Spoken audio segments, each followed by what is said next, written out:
La maladie se propage, 19 contaminations issues de la transmission communautaire. Ce lundi, Bombay enregistre son premier cas, le point dans ce 12 heures.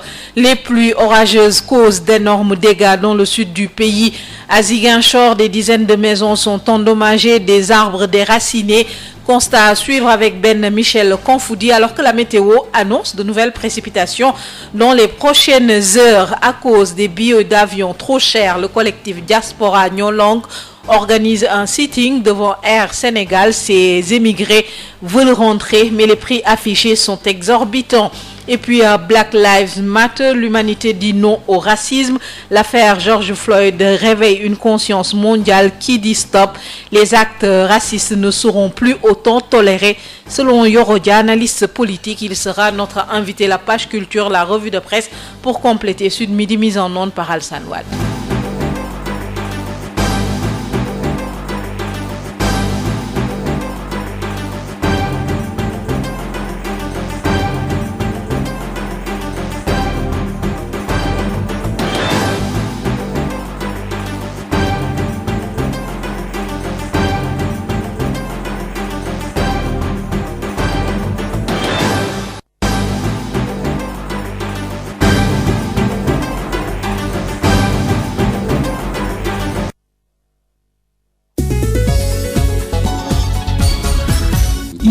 Bonjour à tous, Alsan Wad assure la mise en onde de cette édition que nous démarrons avec le point concernant la pandémie du coronavirus. Encore 4 décès liés au coronavirus en 24 heures. Le Sénégal totalise 64 décès pour 5173 cas depuis le début de la pandémie. Ce lundi 15 juin, 83 cas positifs sont décelés, dont 19 issus de la transmission communautaire.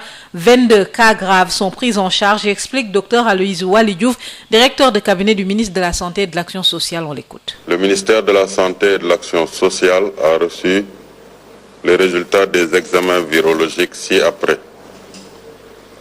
Sur 1254 tests réalisés, 83 sont revenus positifs, soit un taux de positivité de 6,6%. Les cas positifs sont répartis comme suit.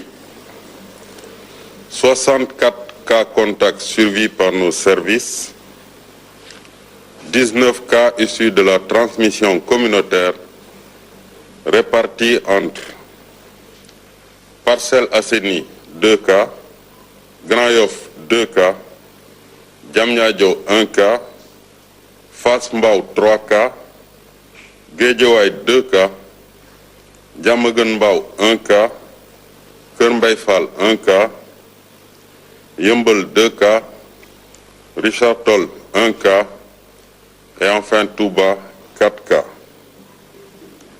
80 patients hospitalisés ont été contrôlés négatifs et déclarés guéris. 22 cas graves sont pris en charge dans nos services de réanimation.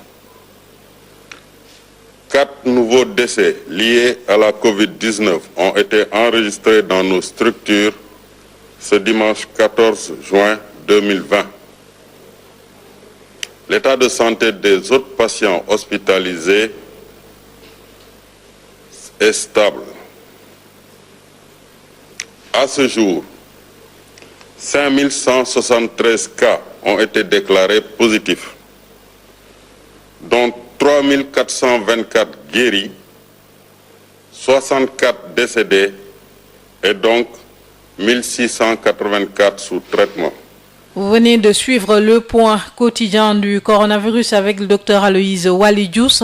Rappelons que 4 nouveaux décès ont été enregistrés, portant le bilan à 64 décès depuis le début de la pandémie pour 5173 cas. À Kaolack, 2 cas positifs recensés sur les 22 prélèvements effectués. Il s'agit des cas contacts suivis. À ce jour, la région de Kaolack compte 21 cas positifs, dont 10 guéris. Bombay enregistre son premier cas de coronavirus. Un homme qui habite Réfane, une équipe médicale s'est déplacée pour procéder au confinement de la famille. Plus de détails avec notre correspondant Adam Ndiaye. Bonjour. Bonjour Issegnon, vous avez raison, le département de Bambey, jusque-là épargné par la Covid-19, enregistre son premier cas de Covid-19. Il s'agit d'un père de famille qui est testé positif au niveau du centre de santé de Khombol. Cet individu habite le quartier Refanbor. Il venait de Dakar où il a été contaminé. Une équipe médicale conduite par le médecin-chef du district sanitaire de Bambey s'est déportée sur les lieux pour le confinement de la famille. Le sous-préfet de Lambaye a décidé de prendre un arrêté pour la fermeture du marché hebdomadaire du mercredi de Refan. La pandémie de la Covid-19 risque de prendre des proportions très inquiétantes dans le monde rural, surtout au niveau de Bambey. Au marché hebdomadaire de ce lundi à Bambey-Serer, les risques de contamination de la Covid-19 sont réels car beaucoup de personnes circulent sans masque et les gestes barrières ne sont pas respectés et sont foulés aux pieds par les populations. Adam Ndiaye depuis Bambey pour la radio Sud FM. Merci beaucoup Adam Ndiaye. La Bambey qui vient ainsi d'enregistrer son premier cas de coronavirus. Un homme qui habite Refan. L'équipe médicale s'est mobilisée pour le confinement de la famille. Il est 12h07 dans nos studios. Parlons Sud FM. De la situation qui prévaut dans le sud du pays après les pluies orageuses enregistrées dans la nuit d'hier à Ziguinchor. Des dizaines de maisons ont été endommagées, des toitures emportées, des arbres déracinés par les vents dans plusieurs localités d'ailleurs de la région. Ce matin, les populations constatent les dégâts. Ben Michel Kanfoudi. Les vents pluvieux orageux qui ont accompagné les précipitations d'hier ont causé d'importants dégâts matériels dans le sud du pays. À Bukot-Djemberin, dans le département du Souy, la nuit a été mouvementée pour la sage-femme dont le domicile a été endommagé par la chute d'une branche d'arbre. Madeleine Pislim-Gay, sage-femme du poste de santé de Bukot-Djemberin, nous fait l'économie des dégâts. Il y a eu des branches du manguier qui sont tombées sur la toiture. En ce qui me concerne, moi, ma chambre est inondée. Donc le matelas, le lit, l'armoire, tout est mouillé. Et donc depuis ce matin, je suis en train d'enlever les bagages pour pouvoir nettoyer. Le chef de village de Bukot-Djemberin que nous avons joint au téléphone nous fait état de beaucoup de dégâts qui sont en train d'être répertoriés par la jeunesse du village. Des dommages importants ont également été signalés dans la commune de Niassia où 27 maisons ont été endommagées et 3 toitures emportées par les vents selon le maire de Niassia. C'est le même constat qui est noté dans la commune d'Adéane située dans le département de Ziguinchor. Là-bas, les services de l'équipe municipale sont en train de faire le tour des villages pour répertorier les dégâts. Ben Michel Kanfoudi, Ziguinchor, Sud FM. Ben Michel Kanfoudi, des dégâts dans le sud du pays après les pluies orageuses enregistrées hier nuit, des précipitations qui ont été enregistrées dans le sud-est, le centre et à Dakar, selon l'ingénieur prévisionniste à l'ANACIM, Alpha Mamadou Malado Diallo. Des vents forts ont fait des dégâts dans certaines localités et d'autres précipitations sont prévues dans les prochaines heures. On l'écoute avec Rapsa Elmanoua. Donc, effectivement, au courant de l'après-midi même d'hier, donc il y a eu des cellules pluvieux orageuses qui ont intéressé le Mali. Donc, ces cellules ont évolué au courant de la nuit et ont intéressé la partie est du pays. Donc, vers la région de Kédougou, Tambacounda et Bakel. Et ces cellules sont renforcées et atteignent le centre du pays. Donc, c'est ce qui a valu ces vents forts qu'on a eu sur Dakar avec un peu de pluie. Ces vents forts viennent de la dissipation de cette cellule pluie orageuse. Donc, les maximums de pluie qu'on a eu, c'est vers la région de Kolda et de Ziguinchor. Il y a Niaguis qui a enregistré 86 mm. On a eu 54,7 mm à Bignona. Donc, on voit que sur la région de Kolda allant vers Ziguinchor, donc les précipitations ont été supérieures à 25 mm sur toute la zone. Donc, il y a Dakar qui a enregistré 3-4 mm, Matam qui a enregistré 1,8 mm. Donc, ce qui a été important, c'est le vent. Le vent a été assez fort. Donc, le vent a créé beaucoup de dégâts. En termes de prévision pour aujourd'hui, on a déjà vers cet après-midi, donc on s'attend à des activités pluvieuses orageuses, donc des pluies accompagnées d'orages sur le sud du pays, notamment sur les régions de Kédougou, Kolda, allant vers la région de Ziguinchor, et aussi par extension sur le centre-ouest, notamment sur les régions de Fatick, Kaolack, avec les régions de la localité de Bourg, Donc, avec une probabilité que ça puisse atteindre la région de Dakar. Donc, nous sommes en train de surveiller la situation. S'il y a des changements, donc nous aviserons les autorités publiques qui prendront les mesures nécessaires. Et puis des perturbations dans la distribution de l'eau. Les dysfonctionnements sont dus à la forte demande à cause de la chaleur. Le directeur territorial de Seine-Eau rassure cependant un dispositif est mis en place pour soulager les populations des quartiers impactés.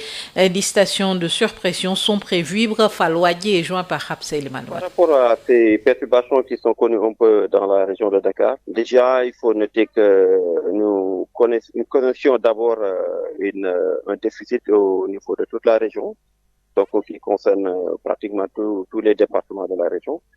Mais en deuxièmement, il faut noter aussi que il y a un peu la pointe qui s'est installée et qui est liée un peu à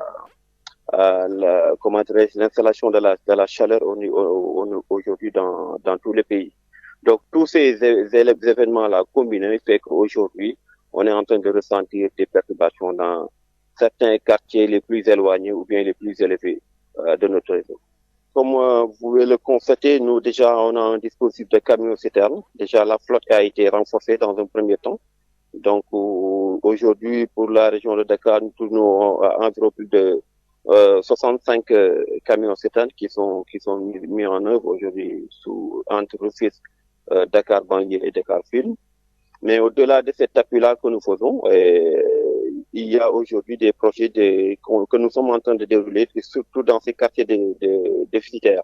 Et ces projets-là, ça concerne des rééquilibrages de réseaux, de la régénération de forages, et tout cela combiné va nous permettre aujourd'hui d'avoir un gain supplémentaire de plus de 40 000 m3, qui forcément aura un impact positif sur l'alimentation en eau des populations. Il faut ajouter à cela aussi que nous attendons d'ici la fin de cette année la mise en œuvre des grands projets de l'État comme celui de KMS3, Kermomassar 3. Et ce sont ces grands projets-là qui vont permettre de régler définitivement cette question des déficits dans la région de Dakar et même dans les autres régions. Sud FM. À quand la reprise des enseignements après le nouveau report le 2 juin dernier? Aucune autre date n'a encore été retenue. Les autorités, les syndicats et les autres acteurs de l'école sont toujours en concertation, mais le QCEMS réclame une évaluation du protocole sanitaire et un accompagnement psychologique pour les enseignants touchés par la Covid-19. Les membres du QCEMS exigent également que les responsabilités soient situées après l'échec de la reprise du 2 juin dernier. Voici les précisions du secrétaire général du QCEMS, Abdoulaye Ndoye, joint par Mame Diarra Dassil. Nous avons eu une rencontre le vendredi passé avec le ministre de l'Éducation nationale. Et nous sommes revenus sur le manque de planification, le tâtonnement, l'amateurisme qui a marqué vraiment tout le processus pour la reprise du 2 juin. Nous avons également insisté sur les conséquences de ce manque de planification. Mais ce qui est plus grave, c'est le discours stigmatisant du gouvernement. Lorsque vous dites qu'on a constaté des cas d'enseignants testés positifs dans la région de Ziguinchor, c'est un discours stigmatisant. Et en plus de ce discours stigmatisant, il y a la stigmatisation des populations. Donc nous avons dit au ministre de l'Éducation nationale, c'est un échec total. Il faut l'assumer maintenant. Maintenant, qu'est-ce qu'il faudra faire présentement? C'est d'abord évaluer le protocole sanitaire qui a été validé, les dysfonctionnements, les manquements et situer les responsabilités. Deuxième élément, élaborer un protocole pédagogique. Troisième élément, faire le point sur les enseignants qui sont testés positifs et mettre en place un dispositif d'encadrement psychologique. Mais nous avons dit au ministre de l'Éducation nationale, toutes ces mesures vont dépendre de la maîtrise de l'évolution de la pandémie. Parce que c'est à cause de cette pandémie qu'on a reporté la reprise. Donc rien ne peut se faire sans la maîtrise du coronavirus. Nous avons également interpellé le ministre parce que le problème au niveau du convoiement des enseignants, c'était les laisser passer. Depuis 2 ans, le QCEMS avait demandé au ministre de l'Éducation nationale de donner à chaque enseignant une carte professionnelle. Depuis 2 ans, nous courons derrière ces cartes professionnelles. Nous avons dit au ministre, nous voulons la généralisation des cartes professionnelles pour tous les personnels de l'éducation. Parce que c'est aujourd'hui une forte demande des enseignants. Parce que nous avions dit, si on avait ces cartes professionnelles, il n'y aurait pas autant de problèmes pour le convoiement des enseignants. Maintenant, le ministre a reconnu qu'il y a des problèmes, notamment des problèmes de communication. Il nous a dit qu'aucune date n'est retenu pour la reprise, qu'ils sont dans une phase de concertation et de consultation des acteurs. Abdoulaye Ndoye, le secrétaire général du CUSEMS, les écoles privées catholiques rejettent le milliard de l'État insignifiant. Ces écoles réclament un appui conséquent, au moins 4 milliards de francs CFA, alors que les arriérés de salaire s'accumulent. Yvette Keita Diop, secrétaire générale du syndicat national des enseignants des écoles privées catholiques du Sénégal, interrogée par Mame Diarra Da Silva. Nous demandions qu'on nous accompagne pour 3 mois de salaire. Bon, malheureusement, on nous dit qu'il nous a été donné 1 milliard de francs. Dans ce sens, 1 milliard que nous devrons partager entre le privé catholique, le privé laïque et le privé franco-arabe, toutes écoles confondues, c'est-à-dire écoles reconnues comme écoles non reconnues. Donc, nous, en tant que syndicat, nous avons tout de suite dénoncé la modicité de la somme parce que nous avons dit 1 milliard, ça ne représente rien si le partage se fait entre toutes ces écoles-là. Quand le calcul a été fait, il se trouvait que ça faisait 350 000 par établissement. 350 000, ça ne peut même pas régler un mois de salaire peut-être d'un enseignant. Nous l'avons dénoncé, demandant au président de la République de revoir ça à la hausse parce que vraiment c'est une somme insignifiante par rapport à ce que nous demandions. L'enseignement est une entreprise qui vit grâce aux écolages que les parents d'élèves paient pour leurs enfants. Étant resté mars, avril, mai, nous sommes en juin. Les parents n'ayant pas payé, mais les écoles restent dans le trou. Nous avons entendu dire, le chargé de communication du ministère de l'Éducation dire que nous aurions dû prendre et ne pas refuser ça parce que c'est une faveur que le chef de l'État nous fait. Nous aurions dû prendre et demander ensuite qu'on augmente. Moi, je dis haut et fort que ce n'est pas une faveur. L'enseignement privé accompagne le gouvernement dans sa mission régalienne d'éduquer, d'enseigner tous les enfants sénégalais. Il n'y a pas de Chinois ni de Japonais dans les écoles privées. Ce sont tous de petits-enfants sénégalais qui ont droit au soutien de l'État. Puisque l'État ne peut pas régler toute cette mission régalienne d'éduquer tous les enfants sénégalais, l'enseignement privé lui vient en appoint, l'accompagne dans cette mission. Donc, l'enseignement privé fait une mission de service public qui accompagne l'État. Donc, l'État a le devoir de le suppléer. Vous venez de suivre la réaction de Yvette Keita Diop, secrétaire générale du syndicat national des enseignants et des écoles privées catholiques du Sénégal. Le collectif Diaspora Nyolank, en sitting aujourd'hui devant les locaux de la compagnie Air Sénégal, ces émigrés bloqués ici depuis plusieurs mois dénoncent les prix jugés exorbitants des billets d'avion, des billets que seule la compagnie Air Sénégal est autorisée à vendre. Ils veulent maintenir la pression pour obtenir gain de cause. Fatou Barry, bonjour. Bonjour les seigneurs, vous l'avez dit, ils étaient des dizaines et des dizaines à se tenir devant les locaux de la compagnie Air Sénégal, tenant des propos, plutôt des pancartes sur lesquelles on pouvait lire la diaspora laissée à terre, honte à Air Sénégal ou encore on veut rentrer à des prix abordables. Ces membres du collectif Diaspora Nyolank Nyobagne en sit-in parce que tout simplement ils sont restés bloqués. Ils sont bloqués dans le pays depuis plusieurs mois mais veulent aujourd'hui retourner à tout prix. Sauf que le problème demeure la cherté des billets d'avion. Selon Baïfal, le président du dit collectif, le billet retour Dakar-Paris, Dakar-Barcelone ou encore Dakar-Rome est vendu entre 1250 et 1500 €. Une honte pour cette compagnie de surcroît sénégalaise. Ils se sont également inscrits en faux contre les propos d'un agent de la compagnie qui aurait, selon eux, fait une sortie il y a quelques jours dans la presse pour dire que les billets étaient vendus à 1 000 € et que tous ceux qui avaient déboursé plus seraient remboursés, ce qui ne s'est toujours pas fait. Ils ont également déploré les rabatteurs qui se font de l'argent sur le dos de ces pauvres concitoyens qui ne demandent qu'à rentrer chez eux. Ils ont également déploré qu'un Sénégalais émigré aurait, selon leur dire, encaissé près de 360 millions de francs CFA en jouant au raboteur alors qu'il n'a ni agence et ne travaille dans aucune compagnie connue. Il faut préciser également que ces billets étaient vendus à plus de 1 000 € pour compenser les manquements dus au respect de la distance physique puisque le nombre de places d'avion a été divisé par 2 pour justement respecter les distances physiques, ce qui n'est plus d'actualité puisque selon Baïfal et ses camarades, leurs camarades qui sont rentrés il y a quelques jours leur ont précisé que toutes les places des avions de Air Sénégal sont désormais occupées. Ce sit-in, il faut le préciser également, était le 3e du genre puisque Baïfal et ses camarades ont tenu 2 autres sit-ins il y a quelques jours devant la dite agence. Ils demandent aujourd'hui plus d'indulgence de la part des autorités. Et puis, pour terminer, préciser qu'aucun responsable de la compagnie n'est sorti pour s'enquérir de la situation. Ces émigrés qui, je le rappelle, sont bloqués depuis plusieurs mois dans le pays. Certains avant même l'apparition du coronavirus dans le pays il y a cela un peu plus de 3 mois.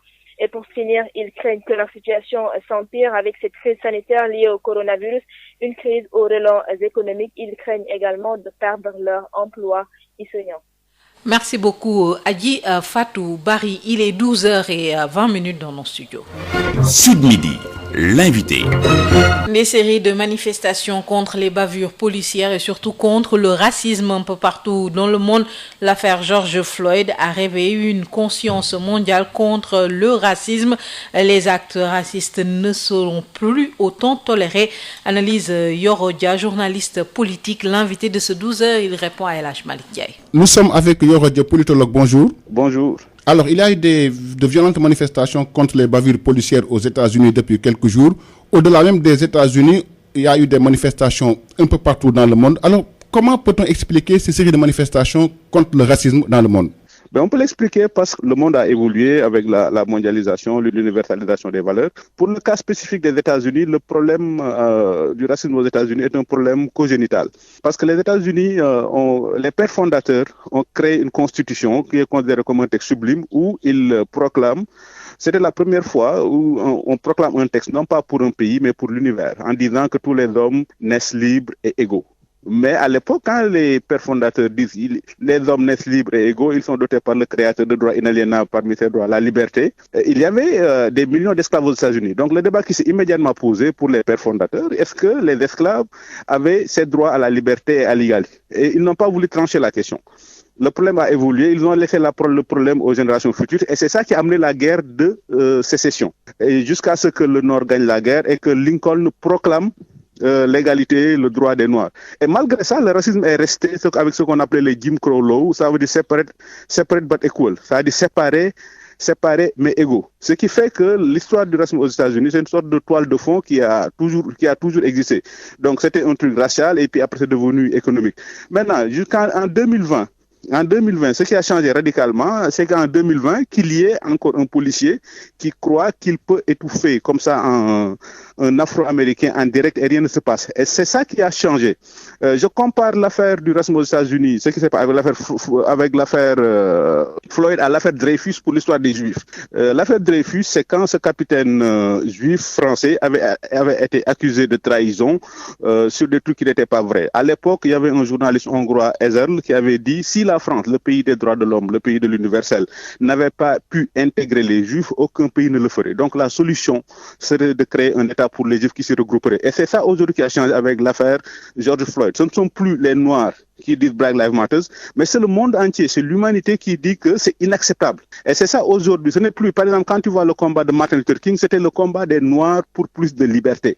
Quand tu vois l'indépendance des pays africains, c'est le combat des Africains pour accéder à plus de liberté. Aujourd'hui, c'est un problème mondial, c'est le monde, c'est l'humanité qui dit la façon dont les Noirs sont traités, ça ne peut plus durer. Pour que ça, on en arrive là, c'est parce qu'aujourd'hui, il y a une opinion internationale, il y a une sorte de conscience mondiale qui fait que ce qui était acceptable aux États-Unis dans les années 60, où le Ku Klux Klan pouvait lyncher des Noirs, où il y avait, avec l'affaire Emmett Till, où un Noir avait été tué parce qu'il avait osé siffler une femme blanche, c'est ça qui est aujourd'hui qui a radicalement changé. Au-delà de l'indignation, qu'est-ce qu'il faudra faire pour lutter contre cette discrimination raciale?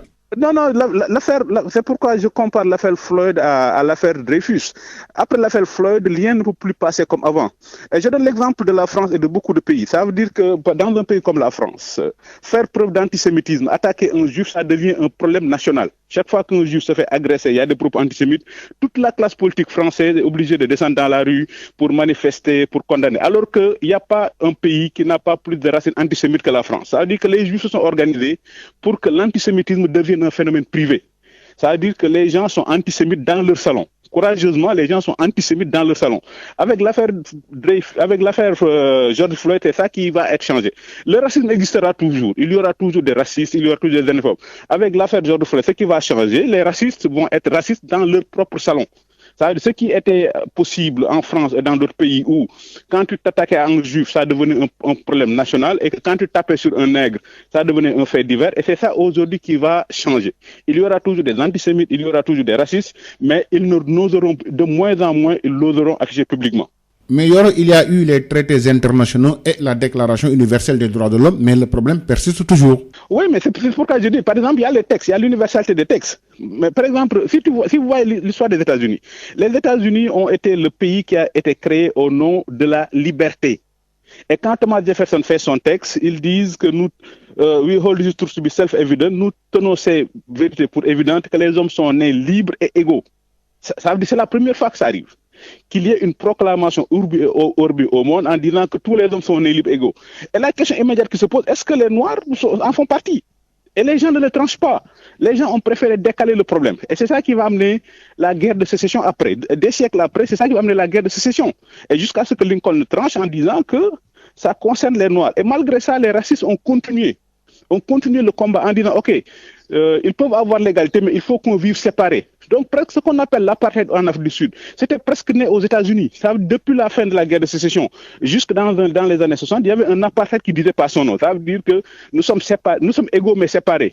Alors que quand tu voyais, et puis les Blancs avaient plus de privilèges, ils avaient les meilleures écoles, jusqu'à ce que Martin Luther King engage le combat pour les droits civiques. Et c'est ça aujourd'hui qui a changé. Ce n'est plus seulement le combat des Noirs américains. Aujourd'hui, ça devient un combat mondial pour Black Lives Matter, pour le respect, pour la fin du racisme, parce que le monde a changé. Ce qui a changé aujourd'hui, c'est qu'aujourd'hui, il y a une sorte de conscience internationale. Aujourd'hui, tout se vit en direct. Ça veut dire qu'aujourd'hui, l'humanité n'a jamais été aussi connectée. Je vous remercie. C'est moi qui vous remercie. Je rappelle que vous êtes journaliste politologue. Yorodia qui répondait aux questions de El Hadj Malick Ndiaye. Nous sommes lundi, place à la page culture avec Amadou Moustapha Dian.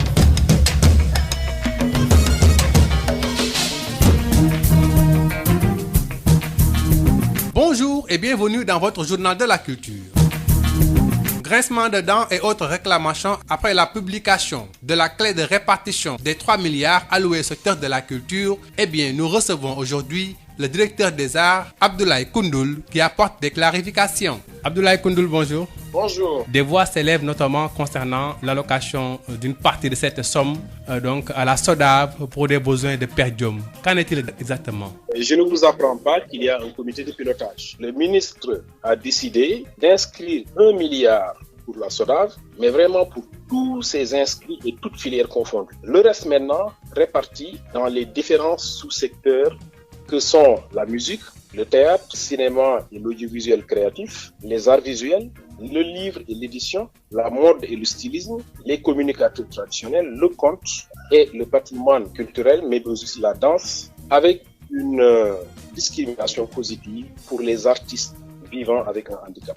Voilà un peu la grille de répartition. Dans les discussions, il a été évoqué le fait que si la SODAV doit faire ce travail, cela peut impliquer ou alors générer des charges. Comment ces charges devraient être prises en compte dans la mesure où la SODAV est aussi une entreprise impactée. Il n'y a pas de représentation, il n'y a pas de manifestation et c'est tout cela la source d'argent pour la SODAV qui collecte, en prélève un pourcentage entre 8, 9 ou 10% pour lui permettre de fonctionner. Alors, dans les échanges, on a pensé, dans un premier temps, qu'il était raisonnable d'en prélever une partie. Mais on s'est tout de suite souvenu d'une directive ministérielle très forte qui disait à tout le monde que sur ce fonds-là, Covid, il n'y aura pas de fonctionnement. Et ça a été réaffirmé et dit lors de la première réunion du comité de pilotage du 9 juin. Le ministre l'a dit en des termes très clairs. Et c'est ce qui nous a poussé à interroger M. le ministre sur cette question,